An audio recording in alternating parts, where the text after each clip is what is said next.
Hello guys, আমাদের গ্রামে আমাদের সবচেয়ে ডন, আমাদের কলাবাড়ির ডনের সাথে আমি কথা বলবো আজকে, ভাবছি দেখা যাক। আসসালামু আলাইকুম। আসসালামু আলাইকুম। আসসালামু আলাইকুম। আরে বলেন, ভালো আছে? আপনার বাড়ি কোথায় বলেন? কোন জায়গা বলতে হবে? আপনার বাড়ি যেখানে সেখানে বলেন। আচ্ছা ওসব বাদ দেন, আপনার হাসি এত মিষ্টি কেন? খুবই সুন্দর আপনার হাসিটা। এই কি হলো? হ্যাঁ, পিঁপড়ে বেড়াচ্ছে কেন?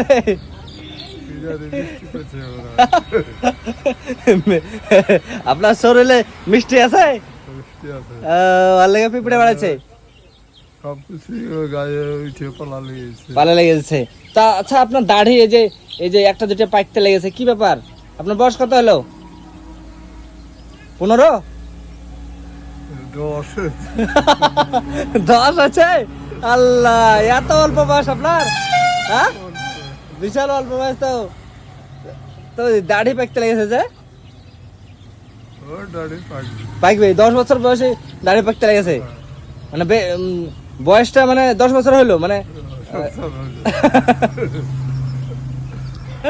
আপনার হাসিটা জবর হাসি, সাংঘাতিক হাসি, খুব সুন্দর হাসি। আমি একটা সেলফি তুলে নিই আপনার সাথে। হ্যালো গাইস, তাহলে হাই গাইস বলেন। দেখতে এদিকে তাকান, সব দেখছে আমাদেরকে, দেখছে সবাই, কলাবাড়ির লোক সব দেখছে, এই আমেরিকার লোক দেখছে, বাংলাদেশের লোক দেখছে, সব দেখছে। আপনি হাই বলেন, ওরা রাগ করবে যে আমাদের কলাবাড়ির ডন ওখানে কথা বলছে না। বলুন hello guys, tata bye bye. তাহলে বলেন হ্যালো গাইস, বলেন hello guys, tata bye bye. ওর বদলে আমি বলে দিলাম, আমার চাচার বদলে আমি বলে দিলাম। আমার চাচা খুব ভালো, খুবই হাসি দেয়, খুব সুন্দর সুন্দর হাসি। দেখছে তো হাসি, জবর হাসি। হাসি রাখছেন, দেন তো না, হালকা করে দেন, দেখছেন হালকা করে একটু হাসি দেন। হ্যাঁ এবার ঠিক আছে, ঠিক আছে, জবর হাসি তো।